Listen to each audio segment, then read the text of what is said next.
정부가 앞으로 국가 연구개발비를 3번 이상 부정 사용하면 연구 현장에서 사실상 퇴출시키는 이른바 삼진아웃 제도를 마련했는데요. 정부가 특단의 대책을 마련할 정도로 국가 연구비 관리에 문제가 있습니다. 오늘 과학 논평에서 자세한 내용 알아보겠습니다. 서강대 이덕환 교수 자리에 나와주셨습니다. 교수님 안녕하십니까? 네, 안녕하세요. 네, 최근 감사원이 21개 공공기관을 대상으로 R&D 투자 관리 실태를 조사한 결과 부정 사례가 상당히 많이 적발이 됐습니다. 이 국내 과학기술계의 비리 현재 어느 정도로 심각한 수준인가요? 보기 나름인 것 같습니다. 지금 이제 두 가지 사례가 집중적으로 거론이 되고 있습니다. 서울대 한 교수가 23억 원의 연구비를 쓰는 과정에서 7억 원을 횡령 유용해가지고 명품 시계도 사고 외제차도 샀다 이런 얘기가 하나 알려져 있고요. 그다음에 전자통신연구원에서 가짜 연구 과제를 가지고 370억이 넘는 연구비를 지원받았다 이런 얘기도 알려져 있습니다. 방금 말씀하신 것처럼 이제 미래부가 발표한 자료에 따르면 2008년부터 2012년까지 5년 동안 감사원 감사에서 지적된 부정 사용 내용이 652억에 이른다고 합니다. 안타까운 일이지만은 국가연구개발 사업에도 부정과 비리가 있는 것은 분명한 사실입니다. 그런데 2008년부터 5년 동안 우리나라가 집행한 국가연구개발비의 규모는 60조를 훌쩍 넘어섭니다. 거의 70조에 가까울 정도의 예산을 썼는데 지금 이제 감사원에서 지난 그 기간에 지적된 사항은 금액으로 치면 한 0.1% 정도입니다. 그 중에서 이제 비리라고 정말로 심각한 비리라고 부를 만한 게 얼마나 되는지 좀 의아스럽습니다. 그러니까 문제가 있는 것은 확실하지만은 정말 심각한 수준인가. 제 주변에서 보면은 대부분의 연구자들은 굉장히 열심히 성실하게 정직하게 연구를 하고 있습니다. 근데 이제 몇몇 사례들이 우리를 참 불쾌하게 만들고 있는 거죠.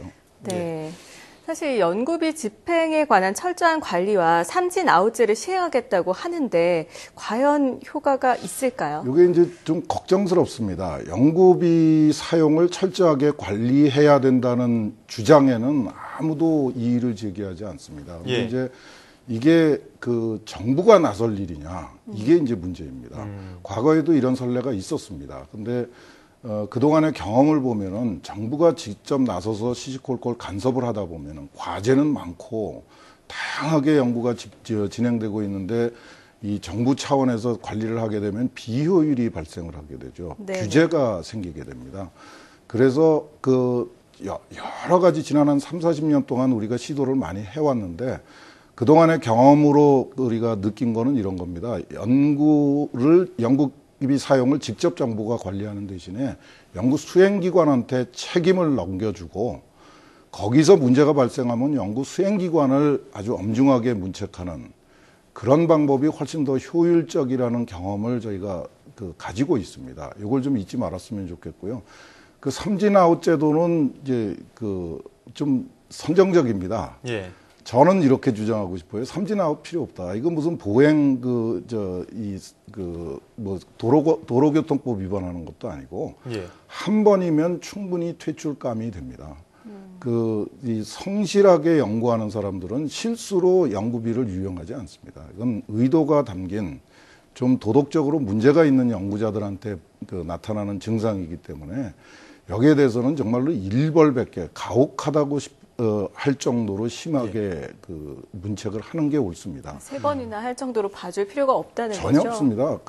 물론 이제 제도를 합리적으로 만들고 규정을 해석하는 과정에 문제가 생기면은 이건 좀 불행한 일이죠. 그러니까 규정을 잘 다듬어서 서로 공감을 하고 그런데도 문제가 생기는 거는 3번 봐줄 이유가 없습니다. 그렇습니다. 근데 또 국가 R&D 사업관리 실태 조사 결과에 보면 국내 과학자들의 연구 성과가 기대에 못 미친다는 지적도 있던데요. 그런 지적은 저희가 자주 들어요. 특히 최근에 그런 지적에 그런 목소리가 점점 커지고 있는데 저는 개인적으로 굉장히 좀 불쾌하게 느끼고 좀 화가 납니다. 예를 들어서 이번에 저희가 사우디아라비아에 스마트 원자로라는 걸 2기를 수출을 준비를 하고 있습니다. 이거 20년 동안 제가 여기서 한번 소개를 해드렸던 건데 20년 동안 3,700억 들어갔습니다. 한 해에 200억도 투자를 안 했어요. 그것도 훨씬 적은 예산으로 빨리 할 수 있었는데 여러 가지 이유로 그렇게 늦어졌습니다. 이런 성과가 있습니다. 그래가지고 그 성과로 한꺼번에 2조 2천억의 그 수익을 올리게 됩니다. 네. 문제는 이런 거죠. 그 과학자들이 아무리 그 좋은 성과를 내놔도 그게 사업화로 이어지는 과정에는 굉장히 여러 가지 요소들이 작용을 합니다. 그러니까 그런 과정에 대한 그 고민이 있어야지 되고 그 제도를 다듬으려고 그러는 노력이 있어야지. 네. 그 사업화가 부진하다는 그 이유를 책임을 전부 과학자한테 떠넘기면은 네. 발전이 불가능합니다. 네, 잘 알겠습니다. 그렇다면은 이 연구개발비 부정 사용이나 비효율 문제를 해결하기 위해서 효과적으로 어떤 방법이 있을까요? 그 미래부가 좀 그 중심을 잡아줄 필요가 있습니다. 특히 예. 이제 지난 한 10여 년 동안에 연구개발비가 굉장히 빠른 속도로 늘어갔습니다. 그러니까 그 좀 안타깝지만은 이 문제에 대해서 너무 연구개발비를 빨리 증액시킨다는 데에 대해서 거부감을 가지고 있는 사람들이 적지 않게 있습니다. 이런 분들이 이제 자꾸 이런 목소리를 내는 건데, 미래부가 정말 컨트롤 타워의, 과학기술의 컨트롤 타워의 역할을 좀 확실하게 하기 위해서 좀 여러 가지로 좀 지켜주고 제도를 정비하기 위한 그런 노력을 좀 해줬으면 그런 바람입니다. 예, 알겠습니다. 네.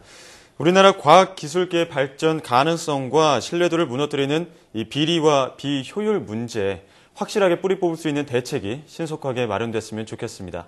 지금까지 서강대 이덕환 교수와 함께 이야기 나눠봤습니다. 감사합니다. 예.